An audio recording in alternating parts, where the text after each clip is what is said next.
troubled by strange noises in the middle of the night.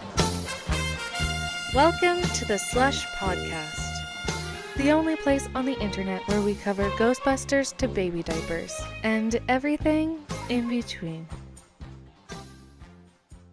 Yeah. 32? Yeah. Okay, episode 32 of the SLUSH podcast. Sully is not here today. I'm not even supposed to be here today, but I'm John. This is Matt. And we are going to, if you can't see it, we are going to venture into the start of the View Askew-averse, created by Kevin Smith with the movie. And let's call it the trilogy of Clerks. It's weird to even hear that. It's crazy it's a trilogy. Right? Because the third one came out during the pandemic, didn't it? I think they recorded it just before, and then Smith had like years to sit on it and work on it, and then we got what we got.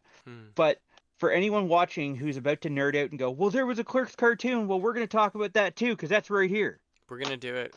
We can talk about the comic books. We can talk about anything, really. Yeah.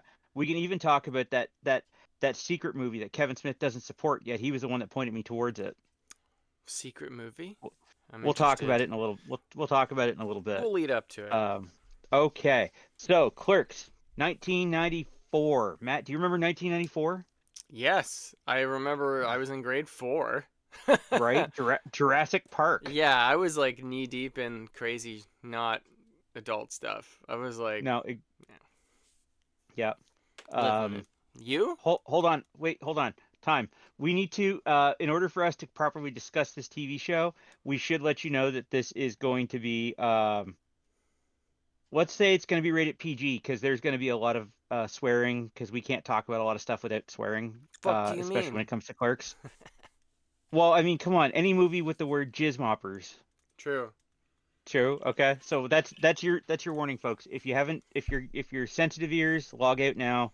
And skip to Baby Chats, which comes out in a couple days. I swear on Baby Chats a lot too, actually. So I know, but we're gonna get real bad on this.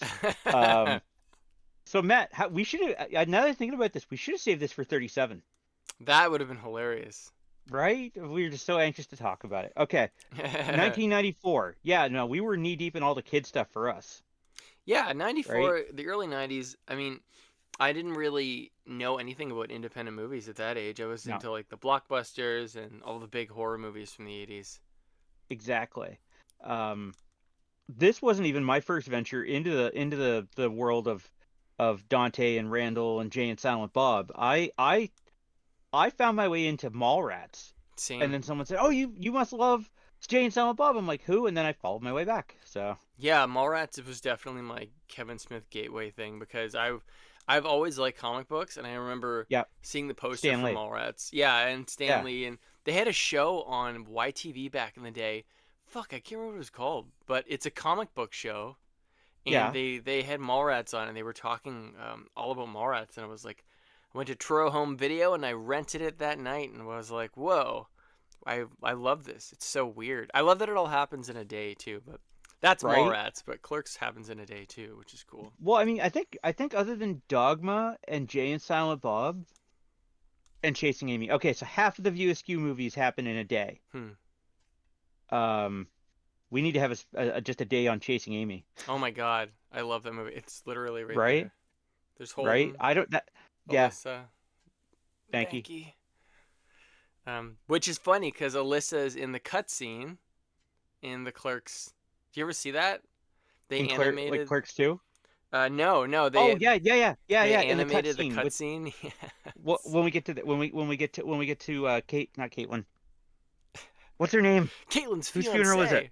Caitlin's fiance. Yeah, that's what I love about Kevin Smith's movies. Though, is I didn't really know that there was other like cinematic universes when I was that young. So when I heard about Clerks, that there was another prior installment with just normal people and it wasn't like a big movie, I blew my mind because I didn't know anything about that whole kind of universe in movies. So absolutely.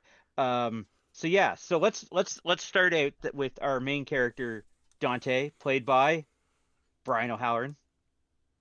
The basic premise of the movie, let's just get right into that, is Dante works at a convenience store. He has trouble saying no, and his boss calls him in, and hilarity ensues. It does ensue. Just Like ensues.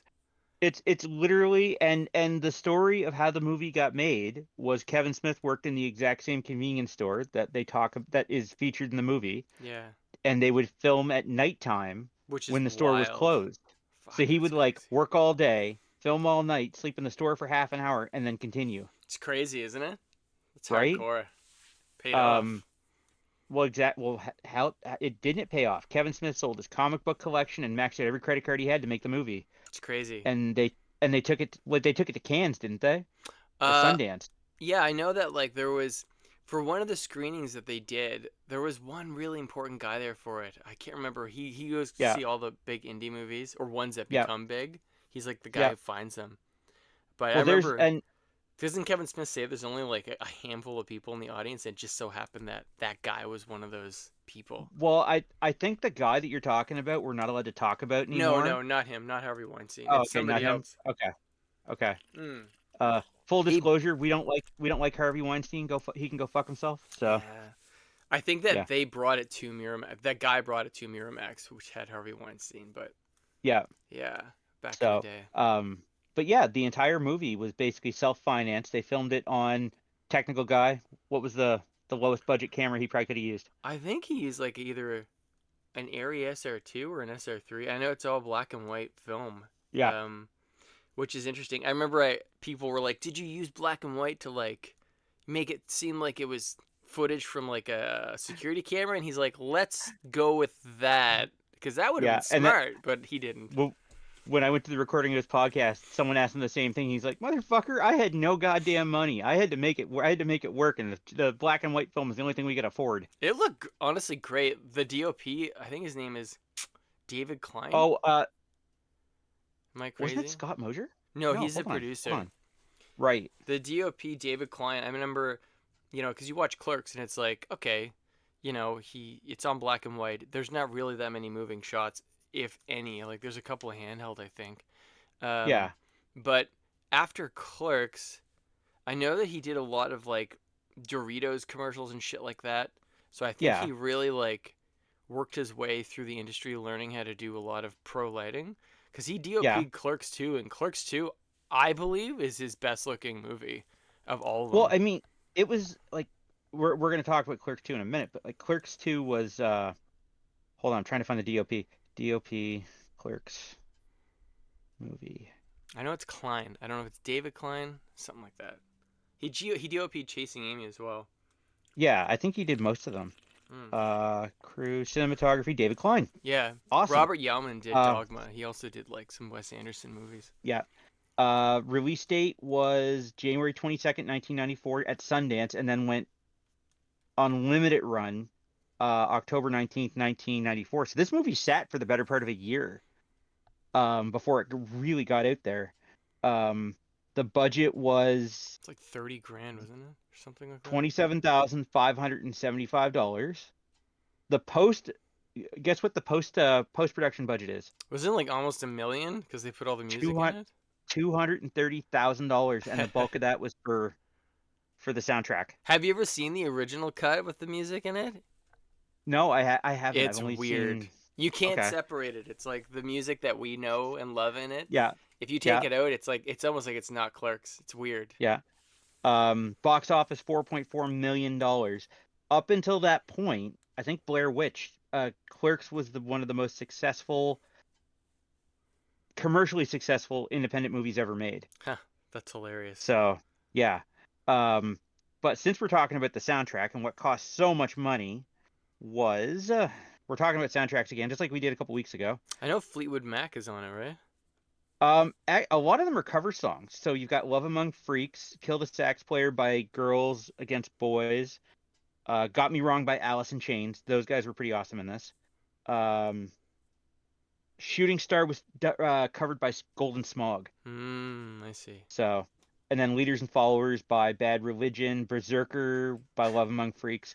And then Soul Asylum broke out a new song called Can't Even Tell. That's right. Yeah, that got actually Kevin Smith directed the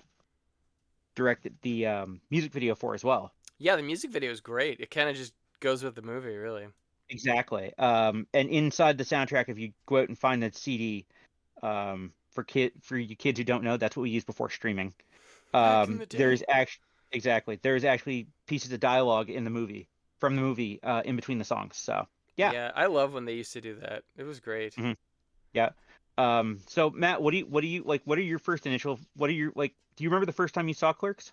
Yeah, I was in grade 9 Yeah. because I remember in grade I was who I was pretty much now until the end of grade 7 or the beginning of grade 8. Grade 8 Yep. was a year when I think I got a lot of pressure from like other kids my age to not like the stuff I like because it wasn't Yep. cool, you know, it wasn't like the mainstream Yep. thing. So grade 8, I just put all my stuff away. It was awful. Painted over everything, put all my Oh. shit. Yeah, it sucked. But then when I started grade 9, I was in a different class with all these other kids who actually liked comic books and movies and Yep. stuff. So I dug everything back out, and grade 9 was like the year where I never went backwards again and put any of my stuff Yep. away. It's just been getting bigger and bigger. So grade 9, I was introduced to Mallrats through them, and when I saw Mallrats, and I think at the end of it, it says like Jay and Silent Bob will return and Chasing Amy right at the end of the credits, I think or it might have been Dogma. Dogma. Yeah, it's Yeah. one or the other. And I was like, what? That's so weird. And they had like Jay and Silent Bob going off with the monkey, and you're like, what? There's no more? So I just Where kind did of the looked monkey come into it. from? Yeah. Yeah, and then I found out there was Clerks, and I never ever thought that you could make a movie unless you were a big time Hollywood person. So Yeah. Yeah. that was the gateway more so into making movies, which Yeah. is a pretty big deal for me. Yeah. Yeah. Yeah. So grade 9, 1999. You? Yeah. It was actually 1999 as well, but I never had the whole geek experience. Like I had comic books, I had some like action figures and stuff, but um I was very much in the jock side. But at the same time, I kind of like, I'd go and pick up like 2 dozen comic books at a time, read them, you know. But I watched. It sounds stupid. I watched my first Kevin Smith movie because of a girl. Oh, interesting. I was hanging at her house. She's like, "You need to watch this movie called Mallrats." So we watched it, and it was the same thing. And I'm like, "That was really cool." And she's like, "Yeah, yeah. There's another one called Clerks." So I'm okay. Went back, watched that, and I'm like, I don't think I saw her long after that, but she had the influence in my life. Back in the So, but I 90s. exactly back in the 90s. So I watched that, and I fell into it so easy because it was very poorly yet well done, Yeah, yeah, yeah. It's like I could right? do this. Like this is Yeah, something that I could do, I think. They're just hanging out at a convenience store, you know? exactly. There's not a whole bunch of set changes, and there No. wasn't like you could tell they didn't have money, but what they didn't have in that they made up made up for in substance, which is when I really started to appreciate independent movies. Yeah, me too. Um, so Because yeah, it kind of made you feel like, hey, they don't have a lot of money for anything on screen, but what they're talking about is yep, something that I don't ever hear in other movies. Like when Randall and Dante are just like arguing about Star Wars or saying weird stuff yep, in front of customers, I'm like, yep. man, that was a goal of mine. I was like, I want to be those guys working at the convenience store. Like that would be awesome, you know? But the dialogue was so wild.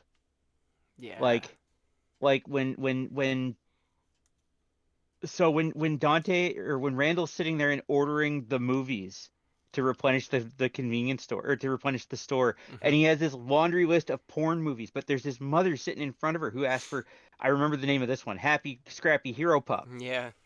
and he literally goes through all the porn names and goes, and what was the name of that kids movie you were looking for?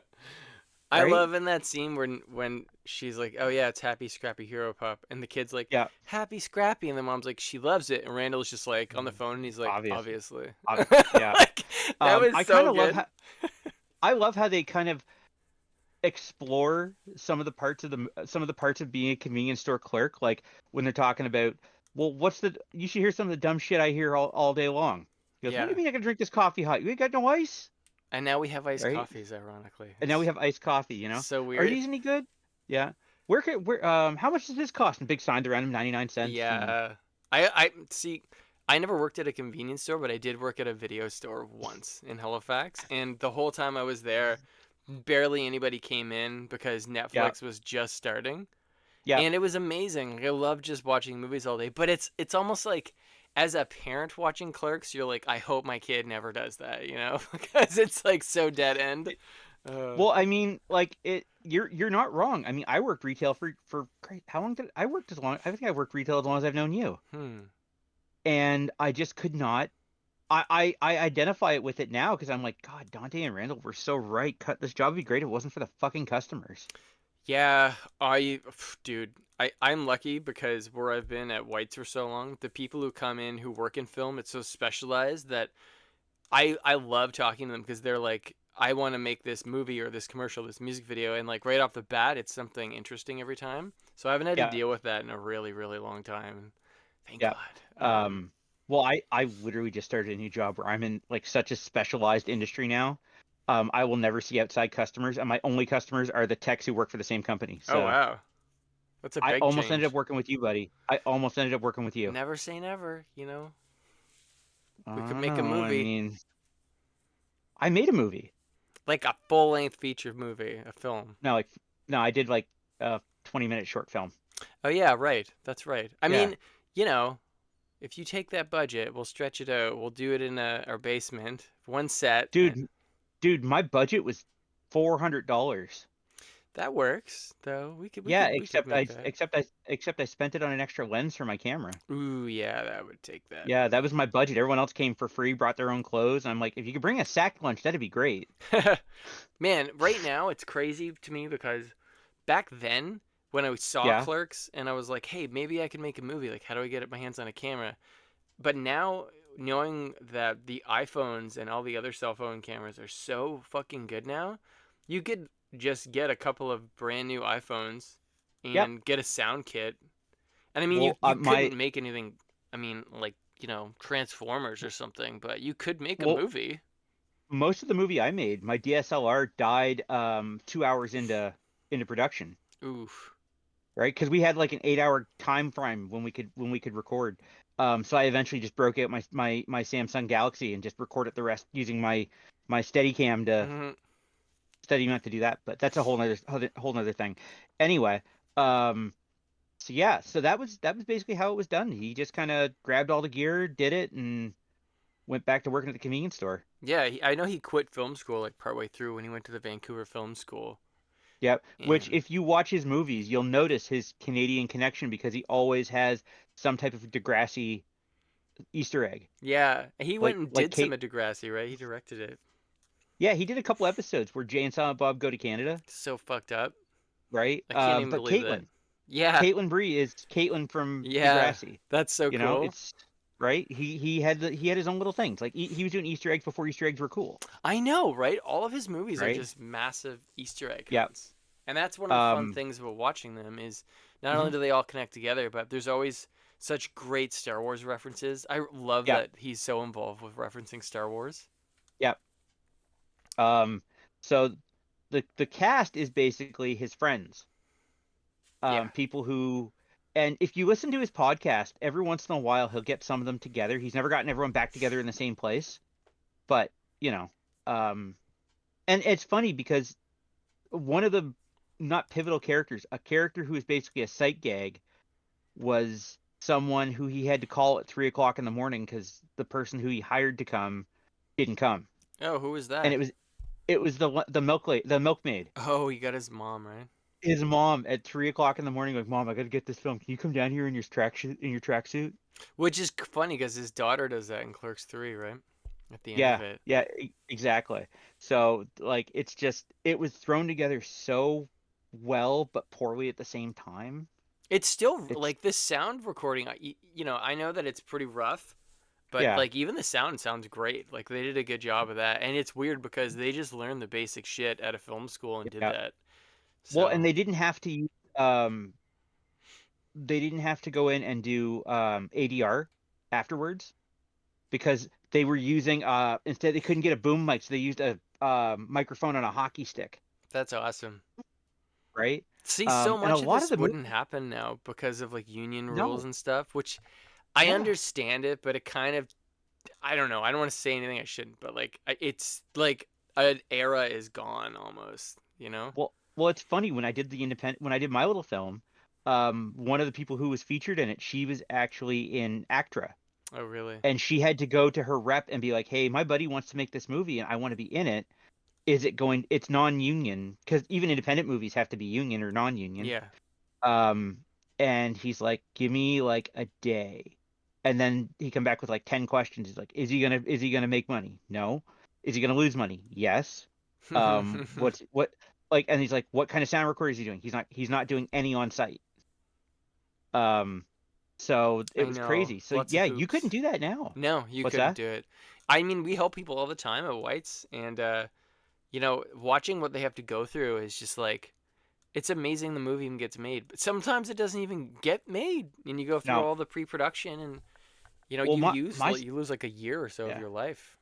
Well, I mean, I started planning it in 2020 in March when like we were stuck in the pandemic, and I had to wait until August of the same year just to start approaching people because I didn't know when I could film. Hmm. I even had to reach out to a local band down in Lunenburg County, and they actually ended up being part of the cast. Haha, that's funny. So yeah. Okay, so the storyline goes: Dante gets called into work, and hilarity ensues with Dante. His friend Randall comes along, and Dante gets relationship troubles, let's call it, all day. Yeah, I mean, well, it's funny because Dante's introduction is just like the closet opening, and he just falls out of the closet upside down, and He's you're a me- like, he's a what? mess. Yeah, you're like, there's Yeah, another he's a movie mess. right there. Like, what happened the night before? Yeah, exactly. Um, Um, his girlfriend Veronica visits, and they have some interesting discussions about the um future. no about pleasuring each other. Oh, that, yeah. But she's telling him that she wants him to go back to school and stuff. Okay, see, there's our focus right there. You've grown into the adult. You focus on that. I'm focusing on the basically the dick and fart jokes. I know some of the jokes in the movie are incredible. Like I've Yeah, never heard anything like that before Clerks, yeah. to be honest. So then there's that. Jay and Silent Bob make their triumphant entrance into our universe. Jay is played by Jason Mewes. He's like 16 or 19 or something, isn't he? He was fairly young. He was like I think he was just 17 or 18 Wow. when he started. Kevin Smith, the director himself, features as Silent Bob. Interesting story. He wrote all of Randall's parts for himself. Yeah, I heard that. Which would have been So weird. Like I can't imagine yeah, it any other way. exactly. And then Randall appears, and Randall's actor's name is it's on the tip of my tongue, and I can't believe I have to do this. It Oh, is Jeff Anderson. yeah, who Jeff also I think Anderson. made some films, but I don't know if he does it anymore. I think he comes back periodically for like just little stuff that he finds interesting. Hmm. Um, so yeah, so he shows up, they banter, stuff happens. Dante's ex-girlfriend Caitlin shows up, and Dante agrees to go out on a date with her. She Which says is she has to go wild. change, right? Um, and through the midst of it all, somehow Caitlin ends up having sex with a dead guy, Yeah, in the bathroom, right? In the bathroom, in the dark. in the dark. So weird. Um, and it was just a random customer.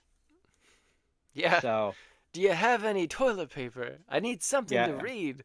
Yeah. yeah. What about the what about the porno mags? You know, that one there with they got the big Oh titties. You my know. God, I know. It's like, what the fuck am I watching? What I really like about Clerks, and I can't say this about a lot of movies, is that when I Yeah, first saw it when I was younger, I just was like, I want to be like those guys, you know? Like, they're so cool. And then as yeah. you get older, you're like, you know, like, it's probably not good to be like those No. guys. And now that I'm even older and I have a kid and I'm 40, I'm like, holy shit, like, what was Dante doing? Like, he really fucked his life up so well Yeah. there. Um, So I'm just looking for the name of the customer the old guy, oh, I don't know if they and say his name ever. he's not even featured here. It's just the old dead dude. Yeah, it just says additional roles played by David Klein and Vincent Pereira, but I can't find any info on them. Anyway, I love when Caitlyn um, comes out and she's like, I didn't just fuck myself in the bathroom. Oh my God. um, but it's funny because he actually connects the dead guy back to something that Randall had said earlier. He's like, "You ever tried to suck it on your own?" And he's like, "No, I couldn't reach." And then he's talking to the coroner, and the coroner's like, oh yeah, was this the weird? And they asked the coroner, is this the weirdest one you've ever had? She goes, no, I found this kid who broke his neck trying to pleasure himself orally. Yeah. It's like, where did that come from? Like, where did we go? Where did we make a left turn and go back to the start? Is it fuck, I'm trying to remember. Do they mention that in Mallrats? No, because the opening is the cousin Walter who gets the cat stuck in his ass. Yeah, exactly. Oh, it's so ridiculous. Yeah, man. we're gonna have to talk about just some of these movies on their own. So yeah, so that's basically the movie. Veronica breaks up with Dante. Mm-hmm. Sad, but he's gonna get her back. Ugh, I don't like that. What, that he has hope? No, that he gets back with her. See, after Clerks 2 and stuff, I kind of lose interest in it, to be honest. Yeah. But we'll get to 3 later, but I don't know how I yeah. feel about 3. But yeah, so Dante and Randall have a huge fight, and they agree that, you know, they're going to be better with each other. They're going to do some things. And then Dante, they close up the store and they go home. That's it. Like midnight, it's over. But the one thing I've neglected to mention is the shutters are closed all day because they're filming the movie at nighttime, so they have to hide that. But Dante makes a sign out of shoe polish and a sheet that he had in the back of his car for some reason. Oh yeah. And it just says, "I assure you, we're open." And of like the running gag is so you know it smells like shoe polish every time somebody comes in. Or someone opens the door and goes, "Are you guys open?" Yeah, it's so good. Yeah. No, it's great. They did a good job, and there's some really long takes, and the fact that they memorized that much dialogue for an indie movie with what they're talking about is really crazy. Exactly. But Kevin Smith always seems to leave himself the best line of the whole movie. I know. Because he was sitting there, like, Silent Bob, quiet the whole time, you know, didn't say a word, just smoked away on his cigarettes. By the way, Kevin Smith has since quit smoking tobacco. Yeah. But when he's having a moment, when Dante's having his moment, he's like, "Hey man, most girls, they wouldn't bring you lasagna at work, they just cheat on you." Yeah, that's so right? good. And he has his moment. He's like, "Yeah, that fucking stoner's right." So ridiculous. So, yeah. So that is basically the entire epitome of Clerks. There's other stuff that's been left out. Yeah, but, their side banters like take up 7 minutes at a time, like the Death Star conversation where they're talking about the independent contractors and stuff who get killed.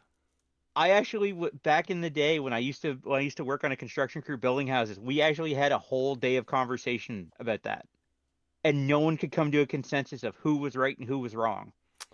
Yeah, I mean, that's the great thing. The conversations they have are so like regular run of the mill, but they get so intense. Like the Truly's gum rep who's trying to convince people. Oh my god, right? but to stop and then chew gum, and it turns out he doesn't care about your health. He just wants to sell the gum. It's so good. Like it's really funny. And he has the lung, and he puts it on the table. It's so good, man. Or the guy with the eggs, and who's, by the way, that is Scott Mosier, the producer of the movie. The guy who's like looking at the eggs, and the woman sitting there having a discussion with the guys, and she's like, they're like, "I'm gonna call the cops." It's like, "Hey man, he's gonna look at them, he's gonna pay for what he breaks, and he's gonna go away." Oh, that is Walt Flanagan, actually. Walt Flanagan, right? Yeah. Walt Flanagan. I didn't think of Scott Mosier. Scott Mosier is the guy who is like, "That's beautiful, man." He's with the stocking cap or the tube. He's the guy that Caitlin gives the snowball thing to. That all honestly, when I heard the snowball story, that like I was like blown away that this was a real thing. I never even heard that before.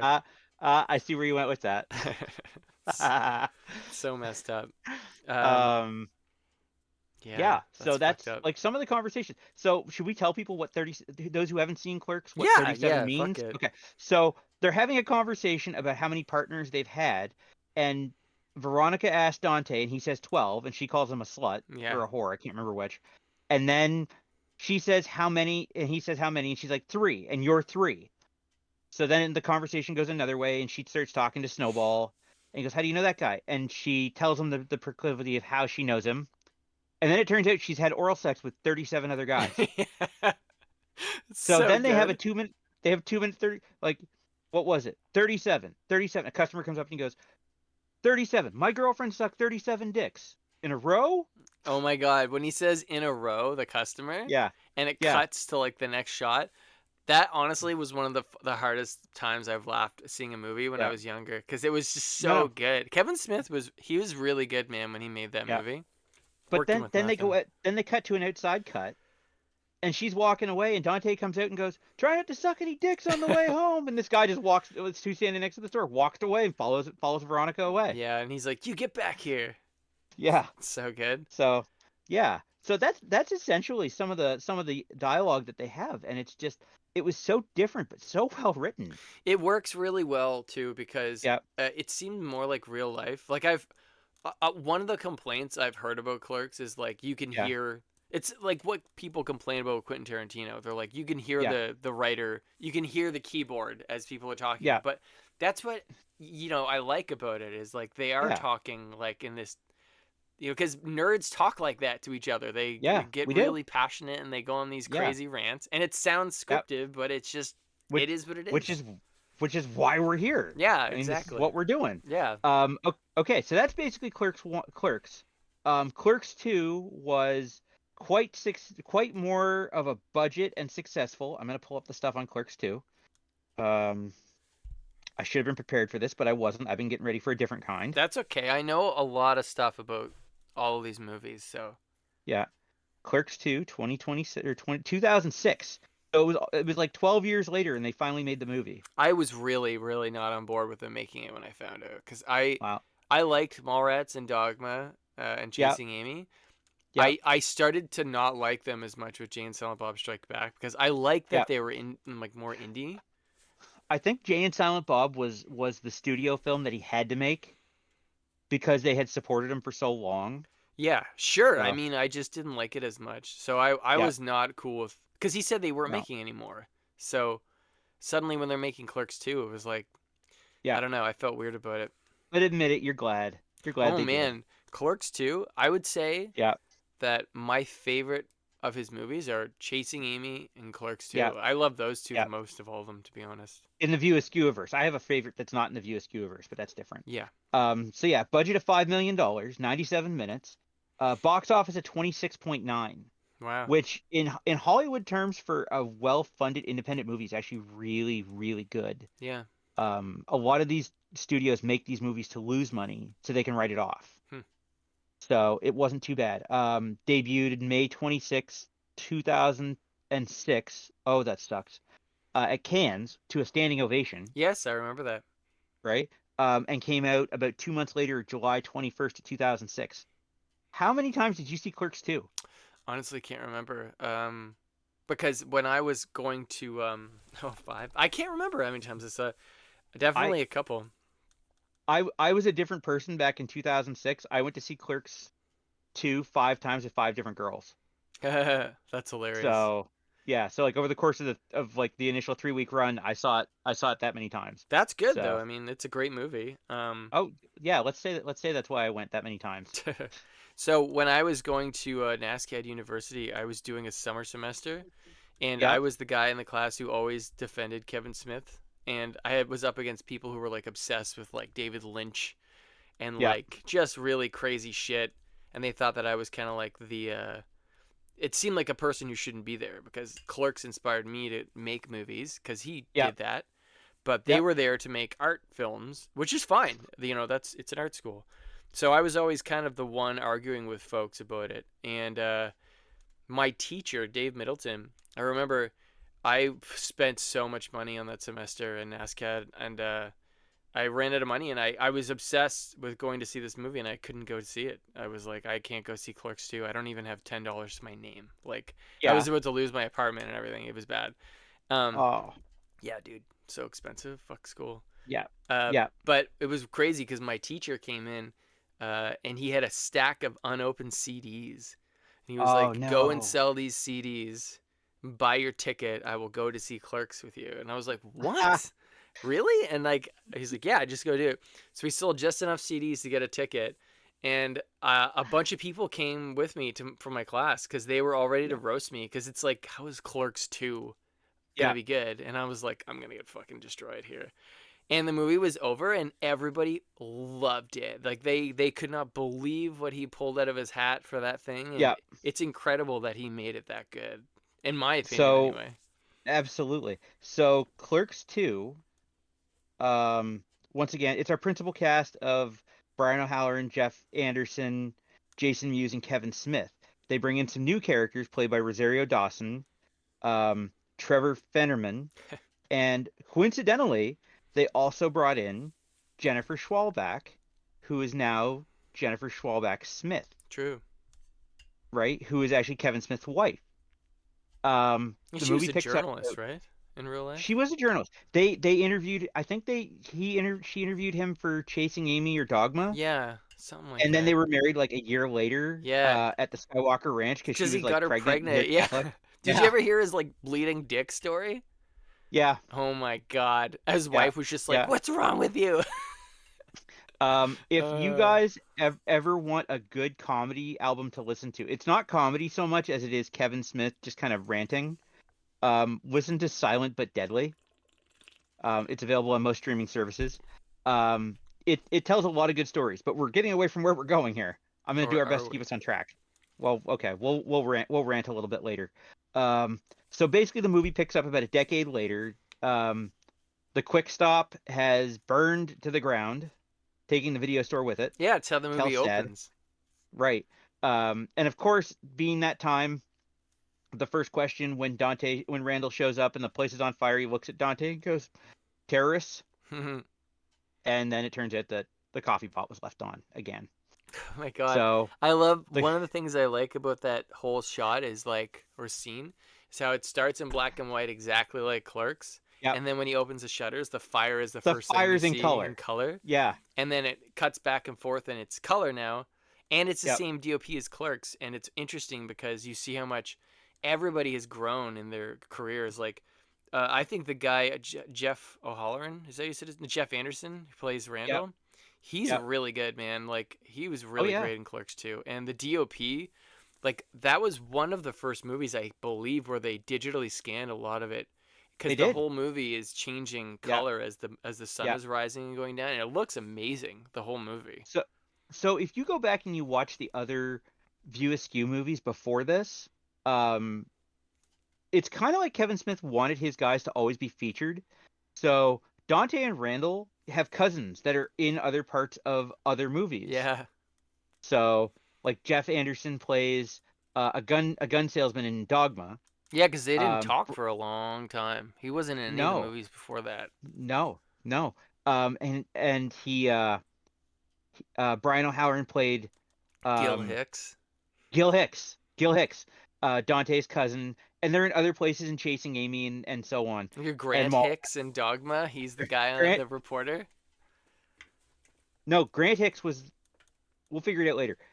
Yeah, because he's the executive in Chasing Amy for Blunt Man and Chronic. Right. and on Mallrats, he was Gil Hicks. Yeah. Right. Anyway, but these new characters that come on, you would think, like with Rosario Dawson, she was a very mainstream actress at this point. Yeah. She come on as Dante's boss / love interest. And it was almost like Kevin Smith just said, I need someone who is the exact person that Dante is, except with a spine. Yeah, I read an interview where he was talking to Rosario Dawson, and he was like, thank you, because I guess one of the directions for her from him was like, I need you to make me believe that you would fuck Dante. I know you're clearly out of this guy's league. And he thanked her after the movie was done. He's like, thank you for making me believe you would have fucked Dante. Like, it actually worked. So how comfortable of a man do you think Kevin Smith is to have his own wife featured as a major player in his movie? And she spends, I'd say, 5 minutes making out with one of his best friends? And anyone who's worked in the film industry knows that when you film something that's 5 minutes, it's not 5 minutes on set.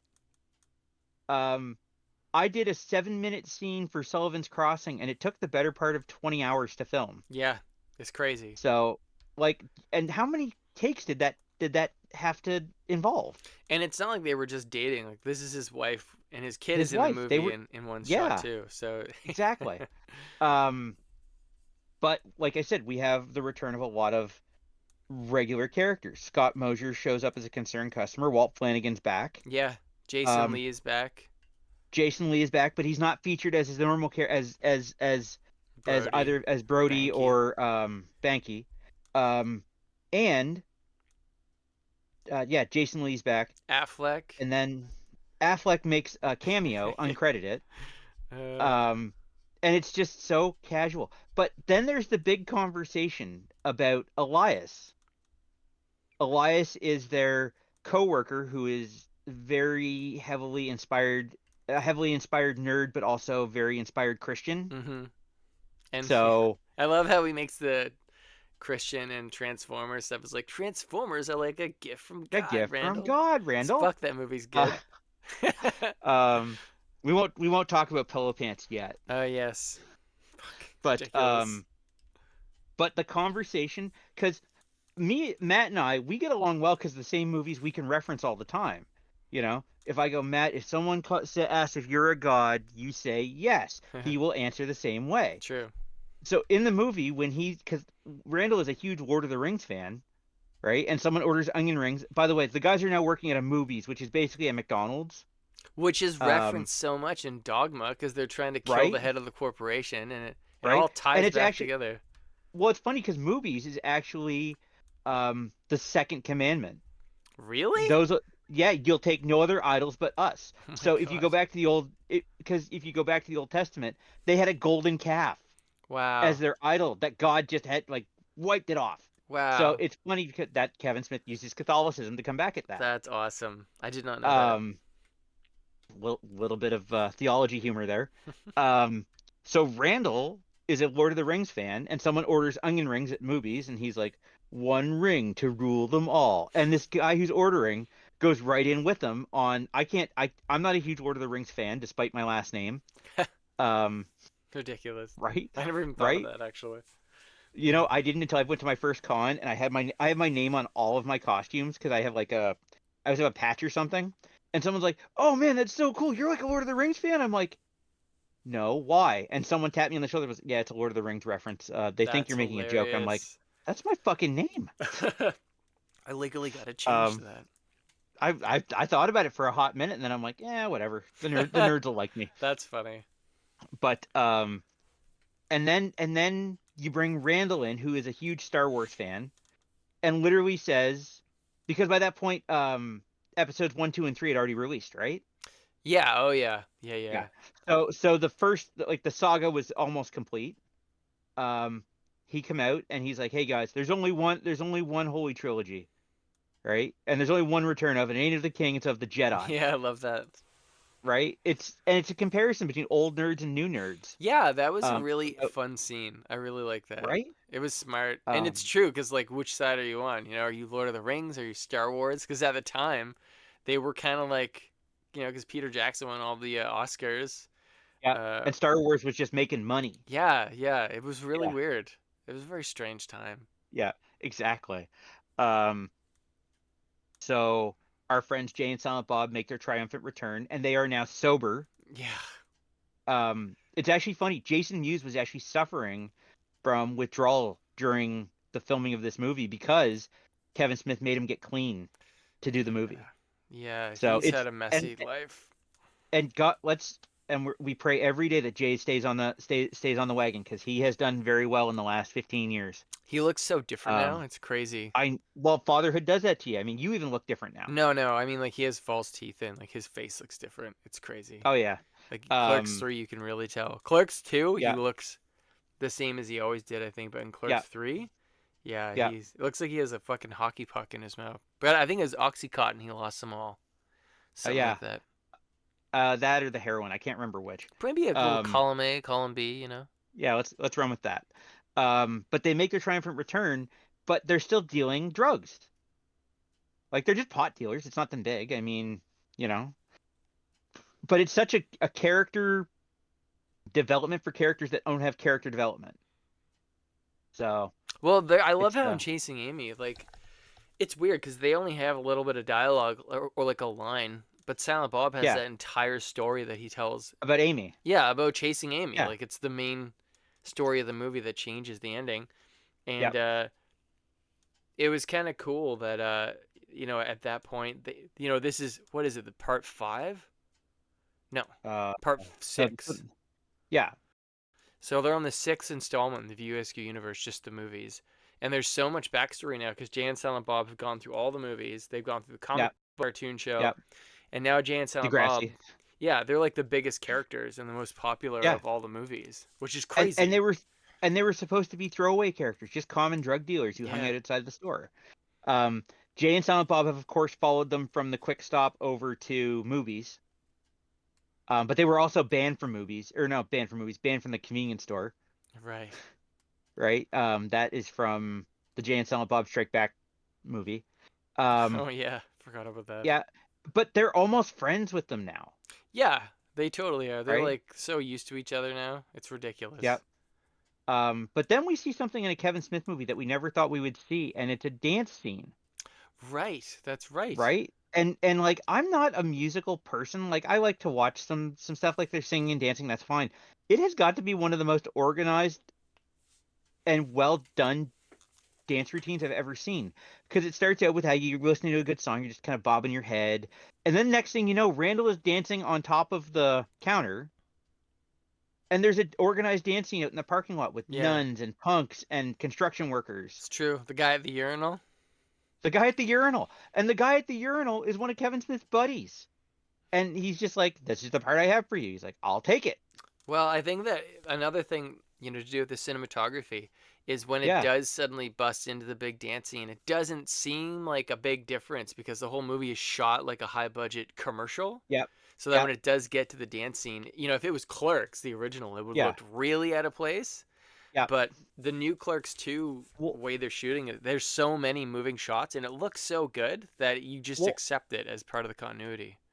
What I've read in one of Kevin Smith's books was right before he got ready to film Clerks 2, he watched I think he said like 5 or 6 straight hours of McDonald's commercials. That's hilarious.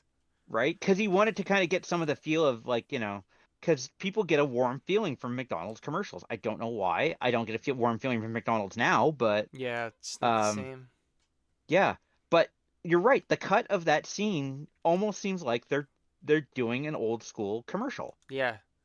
Right? Other than like dude's ass. Yeah. Exactly. Other than dude's ass hanging out while he's using the urinal. That's so good. So, but that's one of the most interesting scenes that they have, and it's well done. I like that. With Clerks 2, I think one thing that was really smart they did was like have Randall kind of finally talk about how much Dante means to him when they're finally in prison. Yeah. And that's one of the reasons I don't like Clerks 3 is because I feel like it takes away from everything. But in Clerks 3, it's cool they made it, but just me personally, I feel like the build up to Randall talking about how he feels about Dante and how important he is to him, it's just so good in that, and it's so well deserved. And the movie is a movie, like it's not just an indie movie. They really make the jump to like a bigger story with bigger actors and bigger settings and bigger ideas. And I don't know, man. Kevin Smith, I hope he does another movie that's like Clerks 2, but I don't know if it'll happen. He just seems to be doing more hosting stuff and podcasts. I think with him, like between his podcasts and the Secret Stash and basically the royalties he has coming in, I don't think he has to do anything. Plus, he still writes a lot for other people. Yeah, he did Masters of the Universe for Netflix, I believe. Yep. I haven't seen it, but. And then there was the unproduced Superman movie that we don't talk about, but we got a little sneak peek of. But like with Clerks 2, they basically push the envelope of what we think is appropriate in a movie theater setting. Dante gets a bachelor party because he's getting married. And anyone who's seen Bachelor Party knows about the Donkey Show, right? With Kinky Kelly and the Sexy Stud. It's not right. Like I first time I saw that, my mouth was aghast the whole time. I'm like, I can't believe they're going this far. I can't believe they're doing it. What the hell? You should see my teacher's face next to me. I bet. He would loved it. He was like, they're gonna do it. When he spits on his hand and all the spit goes through his fingers. Holy fuck. The theater just erupted. It was like a magical moment at the cinema seeing that movie. Before we get too far into it, I want to point something out. I don't know if you know this or not. Did you know that Kevin Smith let Jay Mewes direct a couple of scenes? No, but I'm not horribly surprised about that. So in the part where Jason Lee shows up and basically breaks down Randall, the there's the scenes where they go. He orders food and drink, and Randall says, "I'll get it."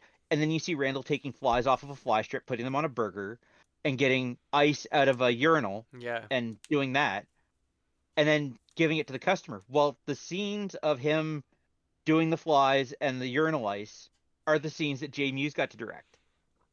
That's ridiculous. And apparently and I think Kevin Smith, when I heard him talk at his podcast, said that Jay Mewes is like the Scorsese of flies and piss. That's ridiculous. Right? Because it took them half a day to do those 2 scenes. Oh my god. Which should have been like you and I could have done it with a handy cam in 5 minutes. Oh my. Although remember we did that screw dropping scene in the Ghostbusters thing. That took a while. But yeah, B footage is tough sometimes because you got to match the lighting and all this bullshit.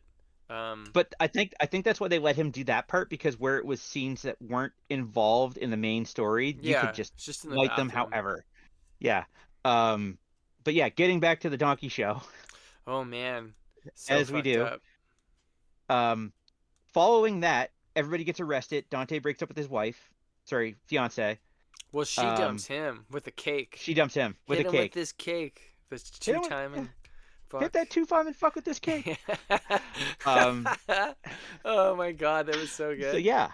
So I love how she has the Mrs. Hicks shirt on the whole time. Right. Right. Oh my I'm like, god. And I just got to thinking, like, he gave his wife such good dialogue. Yeah. Right? Because I don't think I could, if I was that close to someone, I don't think I could I could write a scene where they talk about diddling her pooter. She was great in it, or her oversized clit. And then the next stop after that is a guy with an undersized dick. Oversized dick. And even Rosario Dawson, when her intro scene where they're talking about going ass to mouth, and she's like, I haven't even taken off my coat yet. Like, yeah, exactly. So that, like, it's just very well done dialogue again. Yeah. Now that being said, he does get kind of deep at the end because he's talking about like fraternal friendship that we hadn't heard in Clerks, and that's what you had alerted to earlier. Yeah. Which is why I like Chasing Amy, because he does jokes, and like Mallrats and Clerks are great, but there's nothing like that I'm gonna take away from those movies that's gonna change my life personally. But when I saw Chasing Amy, for me at that time, I felt like it was, a life-changing kind of movie, because it's kind of like they take the nerdy dick and fart joke stuff, and then they make a relationship builds that's very real in it, and then stuff happens, and you're like, oh fuck, like that kind of hit me, And that's what I love about Clerks too, is it's like high caliber comedy. It looks like a really good production, expensive movie. And they have big actors, and they have real feels like at the end of it. It's nice. And they don't have a lot of guy movies like that. Well, they didn't back then, I think, where they talked about, loving each other and being companions. Even now, it's still kind of questionable. I mean, everyone, like, you hear it all, like, oh, Disney's doing this because they went woke. Like, yes, we still get some heartfelt moments, but it's very rare to see 2 guys express their feelings to one another in a fraternal love. Like, they're brothers, and they don't. And he's admitting, like, I'm gonna miss you, and I don't think my life can go on without you. Yeah, that's so sad. It's so great, right? God damn. And there are some characters that we actually don't. You don't even realize that they're in it until afterwards. Jason Lee is in it for a cameo, but then Ethan Suplee, who we all love, he is a jewel among independent movies. Yeah. He was in it because they were doing My Name is Earl just down the road from where they were filming Clerks 2. That explains the mustache on Jason Lee. Exactly. And it was placed that way so they could work that in. So it worked out very well. Affleck appears, Wait, we should go back to the Jason Lee thing, because when you were talking earlier about how that's a scene where he breaks down Randall, what's I think really interesting is Randall is almost like an untouchable character, because he's the one always making fun of people. And he finds the hole in the armor. Yeah, he finds the hole, digs into it, and it fucks Randall up for like the remainder of the movie, really. He finds, he's really, really, you could tell he's very raw after that. Yeah. And the thing is, you have to admit it, and I will say it as much as the next guy. Randall is a bully. Oh yeah.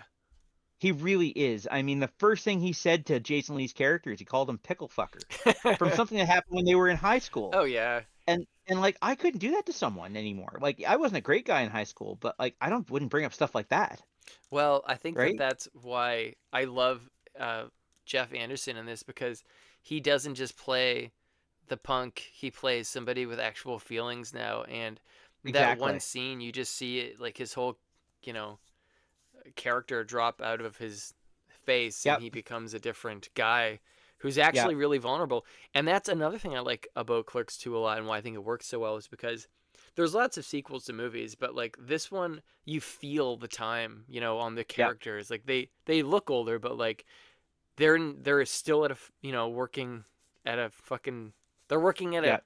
fast A food Mick job. place, you know. Yeah. Yeah, and it's And depressing, you know. it's the same with Dante through the whole movie. He has this positive outlook the whole time, like, "Hey, I'm out of here. I'm done. I don't have to deal with this shit anymore." But you can tell he's doing what he's doing because that's what's expected of him. Yeah, And then when they have that plot development of why him and Rosario Dawson are gonna eventually end up, spoiler alert, together at the end of the movie, yeah, um, it's real deep character development because now he's like, "Okay, now I have to do what I want to do, not what is expected of me." Because you got to admit, at 40, you have to, you society says you have to be adult, you have to get a job, you have to get a better job, you have to own a house, you have to have a kid, be married, all that stuff, true. right? I don't And you have can a tell at that dog one, though. yeah, uh, exactly. Um, but at the end, it's not of what's expected of him, even though doing what he does is the appropriate thing. They're together because they love one another, yeah. not because that's what's expected. Now, that being said, we feel bad for what the hell is her character's name? Oh, his wife? Yeah. Oh, Hold on, God. hold on, hold on, hold on. Emma. Emma. We we feel bad for Emma, but at the same time, we're glad that she's gonna get a chance to move on. Although she will return someday. Oh yeah, that's right. Yeah. Forgot about that. Um. Yeah. So that's basically the premise of the movie. Is eventually the guys realize that their lives are nothing without each other, and they're nothing without the store, right? And Jay and Silent Bob become the heroes and help them rebuild the store. I love when Randall walks across the hood of Dante's car at the beginning of the movie when he picks him up, and he's like, Yeah. "Gah!" I've done that so many times before I saw that movie.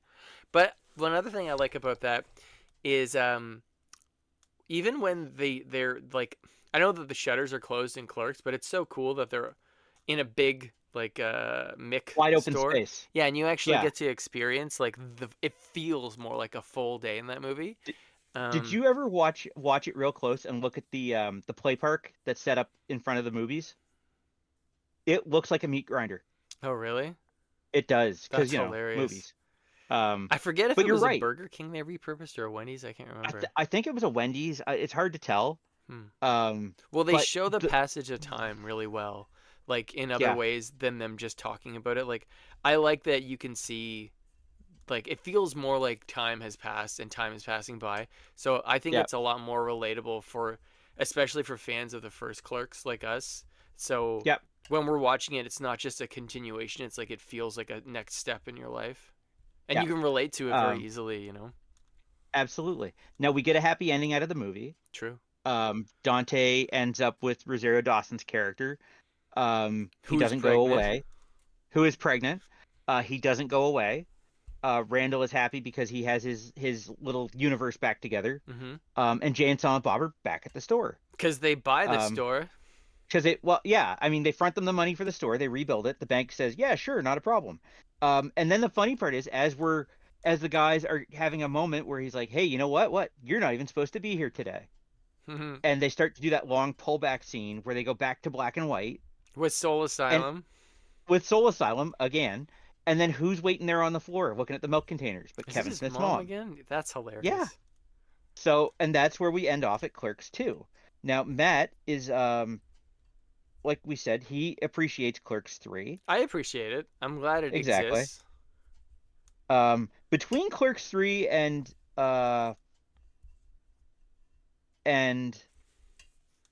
Clerks 2 and Clerks 3, we also got Jay and Silent Bob reboot, Oh, right. I right? forgot about that. So, yeah, Honestly, I only exactly. watched that movie once. So, here's the funny thing about this movie. This one was basically funded by Kevin Smith for Clerks 3. The budget was $7 million, and guess how much it made? Wow, how much? 4.7. Yeah, I'm surprised that that cost that much because Clerks 2 looked phenomenal. They didn't have the Yep. same DOP though either. Well, they Yeah. also it was distributed by Lionsgate, but it was the production company was all View Askew. Nothing, no one else was on top of that. I know that they didn't go to the real quick stop for that, which is kind of disappointing. No, exactly. So yes, so this one debuted on September 4th, 2022, and in Red Bank, New Jersey, as its premiere, and then on the 13th of September, 2022, it went live, but instead of it being a wide release, it basically went straight to streaming, Yeah. which I think is why the budget or the box office wasn't that big. Yeah, because I know people were stoked to see Clerks 3. Oh, absolutely. So another 15 years have passed. The boys are working at the Quick Stop, and we're in color now, are we not? Yeah. We're in color. Jay and Silent Bob have turned RST video, which has gone the way of the dinosaur because of streaming, into a marijuana dispensary. The boys are back doing their thing. Which they do in real life, which is very funny. Exactly. So yeah. So Matt, what do you think about this one? About how the story progresses? Because basically, what happens, from what I took away from it, was Randall has a heart attack and wants to immortalize his time at his life at the Quick Stop, and decides to make a movie the exact same way that Kevin Smith made the first Clerks. So bring it from your point of view. I feel like Kevin Smith had a terrible real life thing happen to him with his heart attack, and I think he wrote Clerks 3, and I don't know. I feel like the characters got shoehorned into the story, and I don't think that the story should have been for Clerks, because I think that immediately when the movie starts, like, this is all spoilers, but like, when the movie starts, it starts like the other Clerks movies where Dante is opening the store, but there's just a snippet. If you don't pay attention while you're watching it, you'll miss it. But it's just like Rosario Dawson, his wife's funeral pamphlet, like, taped to the register with like the dates that she was born and died, and you're like, wait, like, what? Because nobody talked about that before the movie came out. It was just assumed because pictures were released of her in the movie, so nobody knew that she is dead. Like, that really took me out of the movie. And I know that he was trying to make, like a statement. Yeah, but I don't agree with it. Like, I don't think that he should have done that.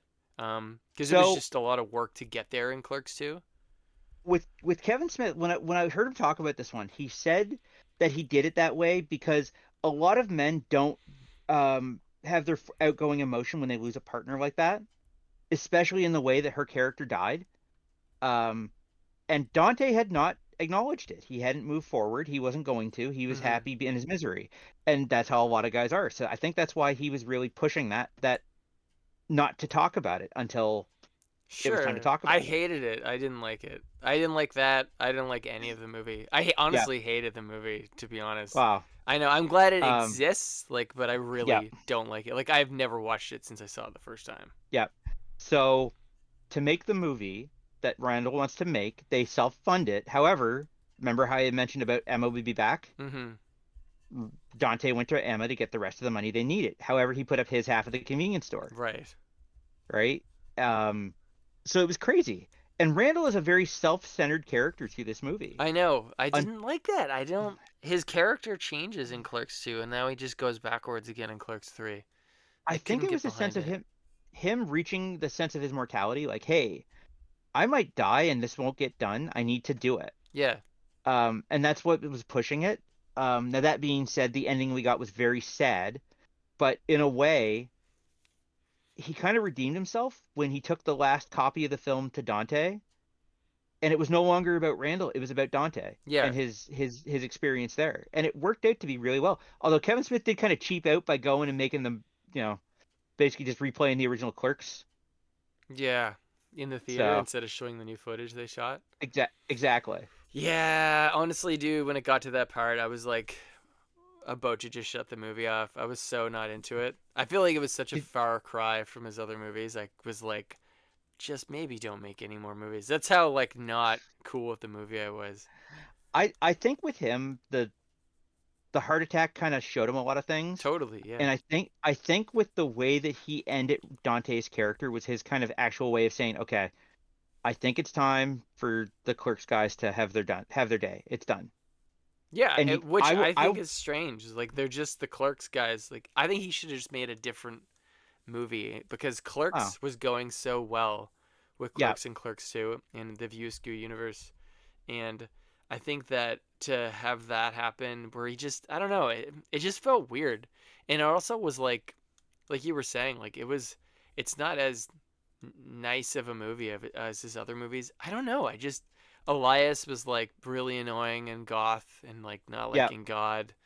It just felt weird. And I just think that he put so much work into building the universe to end it like that seemed really strange to me. You're not wrong. I mean, it wasn't the best, but I think it was kind of what he could make at the time.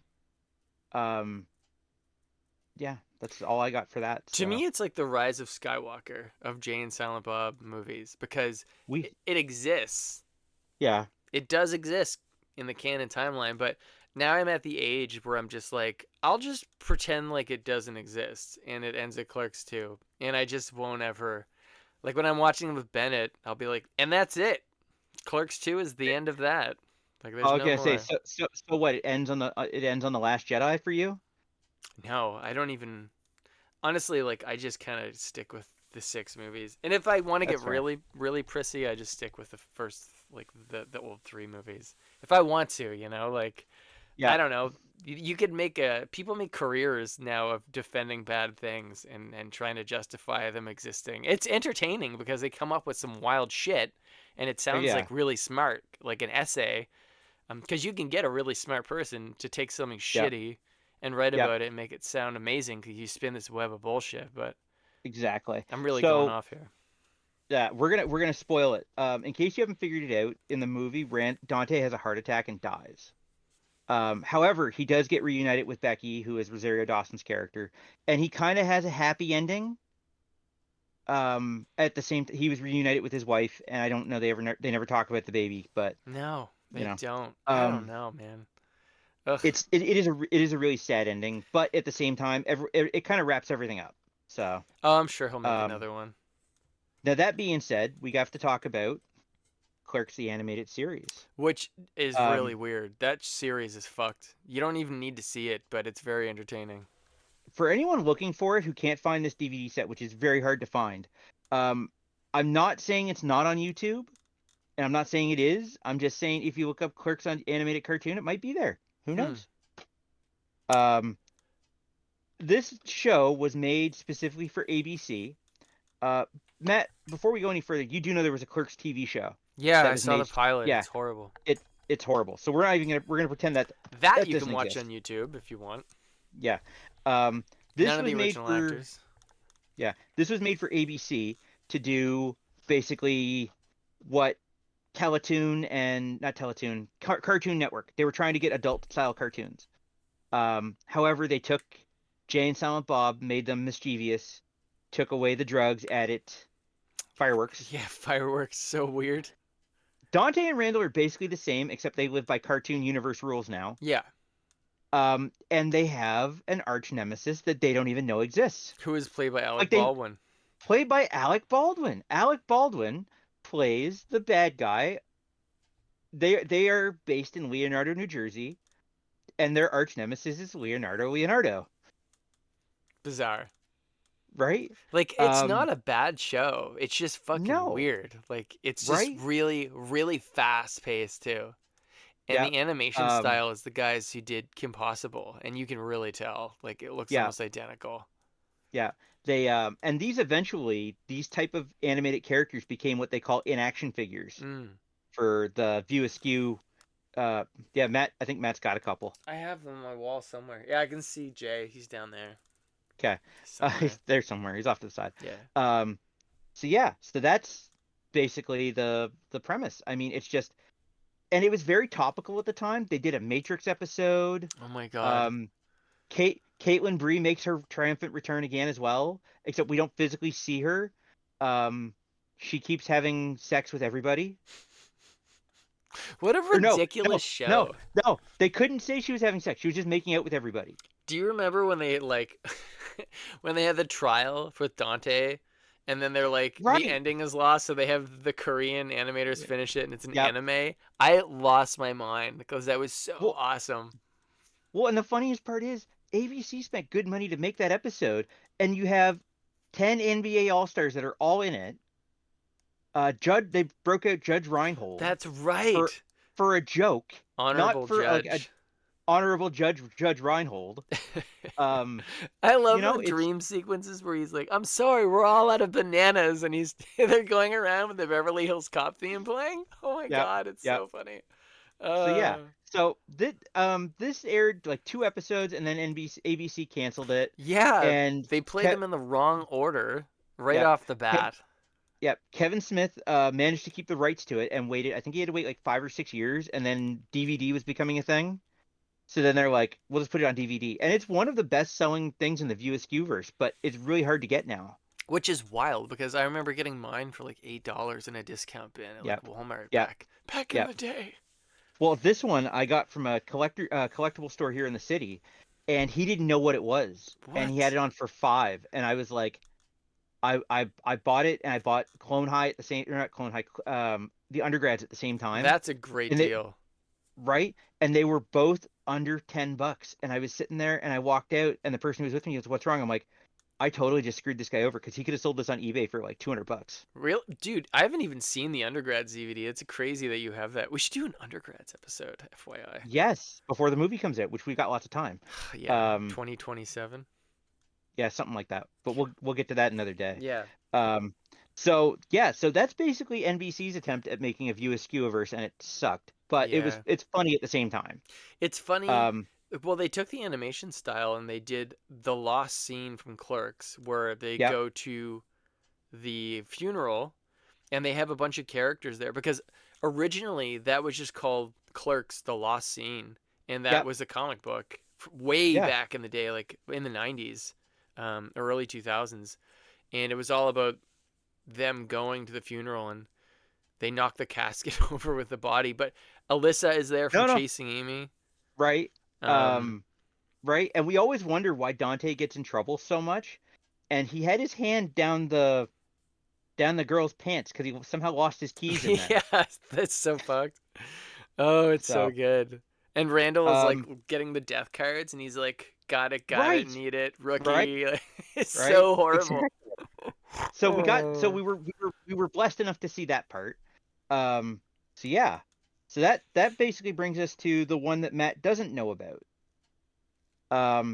When I saw Kevin Smith record Jay and Silent Bob Get Old, before they physically started recording, he had his time with the crowd, and he said, "I highly recommend you all watch Clerks XXX, a porn parody." Wow. That's not on the screen because we get in trouble.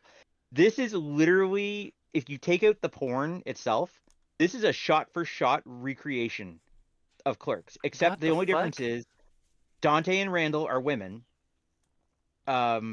Which is interesting, actually. Right? Well, when you do a porn movie, I think your main characters have to be women. But it's shot for shot, and instead of it being in a convenience store, it's set in a porn shop in downtown LA. Ridiculous. I did not know that existed. Yeah, they have the same. I'll send you the link later if you want, because it's a funny watch. Oh, right? No. Like, you should get some popcorn, watch it with Cora. She'll probably get a kick out of it. I do have popcorn, so I could arrange that. There you go. But it's shot for shot. Guy comes in, he's pushing something, and it was to sell different kind of condoms. That's ridiculous. Caitlin, who isn't Caitlin, it's her boyfriend. Oh my God. Do they just gender swap everybody? Basically, but he fucks a dead guy. Oh my God. Like the entire movie. Now, that being said, in a porn movie, there are adult scenes. If you're under 18, do not watch this movie. If you're over 18, I recommend it just for sheer entertainment. Oh my God. So that's hilarious. I did not know they made that. I wonder, is there any other, though, like media they've done? With just Yes. Clerks? I don't think so. I have the Clerks X DVD autographed by Kevin Smith here. I haven't loaded that Yeah. up in a long time. Because I know I that have there's some other stuff. Like, there's some in-between movie called Drawing Flies. Have you ever heard of that? I've heard of it. I haven't seen it. I know that, like, I think Jay and Silent Bob are in it, but it's not a View Askew movie, but it was between Clerks and Mallrats, I think. Yeah. But it's not Clerks. Side note, when I did start, like, watching a lot of Kevin Smith stuff back in the late 90s, I think Silent Bob, Kevin Smith had just bought the Jay and Silent Bob Secret Stash. Mm-hmm. And I remember I got, like, this shirt is from 1999, and I have a bunch of autographed stuff, and I have the original first two Jay and Silent Bob toys that they made. Actually, Silent Bob is right there, and you can see him. Yep, I can see Lunchbox right up there. Yeah, and yeah, I had the hockey jersey. All that stuff is worth a fortune now. Like all of the old stuff I have. Yep. And I remember after Dogma came out, there's a used clothing store in Truro called Louis. There's two of them. Yep. Louis gets all their clothes from New Jersey. I found out they ship them up. Yes. And I should have just got it out. It's in the closet upstairs. But I was digging through, and I found a crew hoodie for Dogma. Nice. Yeah. So this is only made for cast and crew. It was going for like $500 like 15 years ago on eBay. So imagine what it's worth. Imagine what it's worth now. I know. And they had this thing. Do you remember they had EJ at one point? Do you remember that? EJ. Yeah, Kevin Smith was selling all of his memorabilia that he had from a bunch of movies. Yeah. Wasn't that for Hurricane Katrina? Something like that. Like he called it EJ, and it was like you could bid on all these screen use things. Yeah. And I remember seeing the Dogma hoodie on there and being like, oh my God, I can't believe that I actually found this in Truro in a used clothing store. Like that's fucking random. But I hope he makes more stuff. I'm sure Jay and Silent Bob will. Well, they're just so old. I know he tried to make a Mallrats sequel. Yeah, that would eventually be cool. was going to be a TV show, but it never materialized. Yeah. Dogma, unfortunately, we will never see another sequel to that one, and we'll also never see it on any other media other than what it was already on now. They'll never press another DVD. Really? It won't go to streaming. Harvey Weinstein he's a jackass, but he's a genius. Huh. Because he kept the rights to that specific movie because it being so controversial, it's worth so much money. Oh. So when Kevin Smith finally stood up and said, I don't appreciate what you're doing, Harvey. This has to end. He's like, fuck you, Kevin. You can never make any more stuff involving your Dogma. Wow, that's too bad. Right? I am fortunate enough to have a DVD copy of Dogma. Yeah, I have the special edition one here. Same. It looks like the Bible. One. Yeah. I bought it from a collector who he got it from someone else. Something happened to my original set and the box got destroyed. This guy had the DVDs, or didn't have the DVDs, but he had the box. So I had the DVDs, he had the box, and I got to put them back together. So that's hilarious. But it's crazy because that's all these movies were made by different studios, and they can never be released as a box set. Oh no, you've got the sleeve.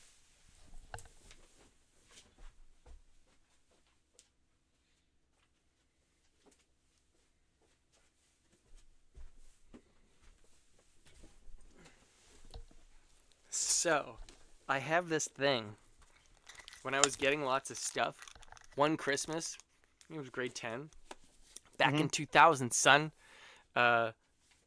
they made this special trilogy case. It's like laser printed from Jay and Silent Bob's Secret Stash. Oh, I've seen that. Yeah. And it just has the 3 movies because it was only a trilogy back then.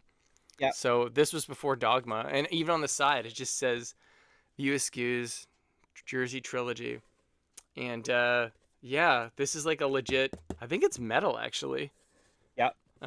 It's legit, and they even got the artist who did the Clerks cartoon show to. It was the first time he did the other characters before they had the in-action figures. It's sad that we'll never get them as a full legitimate box set, but maybe someday. Who knows? I've got mine. I'm content. Yeah, I know. I got a bootleg version of Mallrats off eBay, in widescreen with the alternate opening and everything back in the day. I have it on Oh, VHS. It's like the most I horrible quality ever, though. I have the Criterion Mallrats. Oh, is that the So like black all the one? yeah, all the deleted scenes That one? are there. No. It's like the fancy white box and Oh, I haven't seen that one. yeah. Um, it's pretty crazy. But yeah, Clerks. But There's also a couple more comic books. Like they had the Jay and Silent Bob comics, but mhm. it was originally how they go from Dogma to, or from Chasing Amy into Dogma, I think. But the Suzanne story was in there instead of Jay and Silent Bob Strike Back. Yeah. That's one of the reasons I So don't like Strike Back as much, because they kind of like Frankenstein a Fri- bunch of the story. well, do you remember we had the conversation a couple weeks ago at our top 9 movies, and mine was, one of them was Jay and Silent Bob Strike Yeah, Back. I think at that particular point they were making a movie for entertainment purposes rather than for a deep story like they normally do. yeah, Um, but I think that's why Kevin Smith kind of got off the track there and went that way. yeah. I mean, I just I like his independent stuff so much. Hmm. That's why I was surprised I liked Clerks 2 as much as I did, because it's his Yeah, nicest looking movie, really. yeah.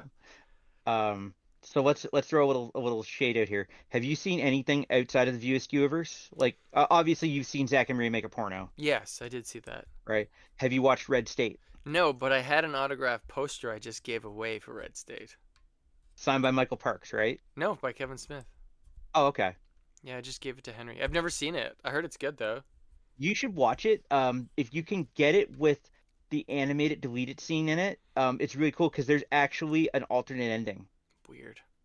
Okay. So, and that was his first experience like into real drama, Like horror. right? Like horror drama. Like like there's no monsters and no like evil things, but it's just people being evil, basically. Did he did Tusk So, after that? I yeah, Tusk came after that. What about oh, Yoga Hosers? Believe it or not, that's the one movie I haven't seen. I have seen that. Is it good?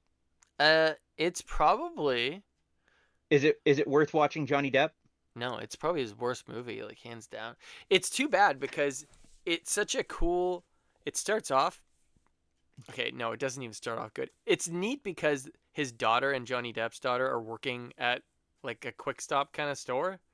Yeah. So it's kind of cool. Like when you mentioned earlier about the girls playing clerks in the porno, I always like when I was going to film school, like when I was going to NASCAD and taking film there, I was like, man, they should just do something like that with girls. Like just switch it up, tell it from a female perspective.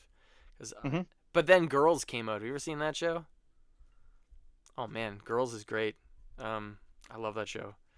But I feel like there's still a really untapped kind of movie thing. I don't know. Movies are doing so weird lately. I never know what's gonna work or not work.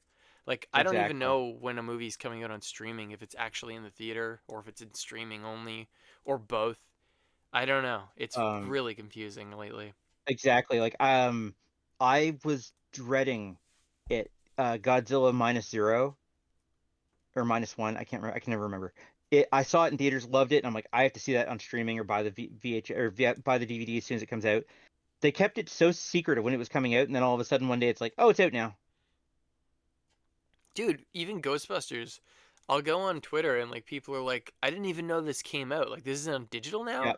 And for me and you, it's like, dude, like the commercials and the ads were everywhere, but like a lot of people I feel like didn't even know that that was actually coming to movie theaters. It's really Well, confusing.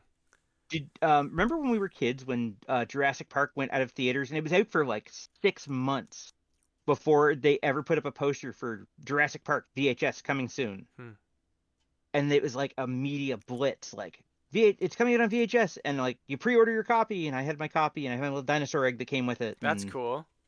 yeah, but they don't do that anymore. They don't promote the fact that it's going to streaming or that it's I going to know. It's all fucked up now, man. Like it's right. cool that there's such in hindsight, I don't know if it's cool. It seemed like a good idea at the time to like have a whole bunch of shit coming out constantly, but Mhm. it doesn't seem like it worked very well. I I think the fact that we had 2 years of no movies released in theaters and everything went to streaming for a while was something that kind of killed independent movies. Well, there's no middle tier movies. Like there's no $70 million movie anymore. It's Mm-mm. either you know, like an A24 movie where they have like really low budget and it gains a whole bunch of festival stuff, and then it goes to movie theaters, and you're like, you know, like Everything Everywhere All at Once got Yeah, really big. exactly. But there's nothing Um, in between that and like $100 million movie anymore. Like no. Ghostbusters Afterlife, it's a miracle that did as well as it did, because that was like a Well, $70 million budget, wasn't it? well, to be fair, they left us on the hook for that for 2 straight years because they're True. like, it's coming out this day, and then all of a sudden it's like, it's not coming out. We don't know when it's coming. But we also had the benefit of having a 2 year gap of when it was done to when it was Yeah. released, so they could fix everything. Yeah, and it shows like they you know, I don't know. It's weird, man. How the hell did we get on Hmm. this topic? I don't know. We were talking about independent movies, Oh, yeah, yeah. I only see so independent movies streaming now. Like I don't even I can't recall the last time I saw an independent movie. I mean, I've gone to the Atlantic Film Festival and seen some stuff. Like we saw Climax. Have you seen that movie? I haven't. Oh my god, it's fucking awesome. We saw like it was called the like Extreme Night. They played like Climax and they played the host that Jack built. Have you seen that movie with Matt I Dillon? think I've heard of it. I haven't seen God, it it's though. absolutely fucking bonkers. It's good though. But that was the last time that I got to see them in the theater, I feel like. Yeah, Because I know in Halifax at Park Lane, occasionally they'll put an indie movie in, but it's so quick that, you know, you blink and you miss it. Actually, I saw yeah, Turbo Kid 3 times in the theater. yeah. I'd love to do a Turbo Kid Um, episode, FYI, as well. so I think with that, Matt, I think we're what at an hour and a half. Yeah, yeah, yeah, yeah. Perfect. So why don't we say it? We're closed, and we'll call it a day. So I'm not going to be as animated as Sully. If you're ready to go, Matt. Yeah, yeah, no, you do the Okay. thing. So this has been episode 31, 2, I think it's 2, 32. 32. It's not 37, It's although because we definitely missed the not. boat on that one. Um, we should have thought of that. Hey, we'll do So this has been Mallrats for 37. yes. This has been episode 37 of the Slush Podcast. You can check us out on all your streaming, Apple Music, Spotify, YouTube. Subscribe, like, woo. We'll be there. We'll be there. So yeah. So see you later, Matt. Goodbye forever. Oh no.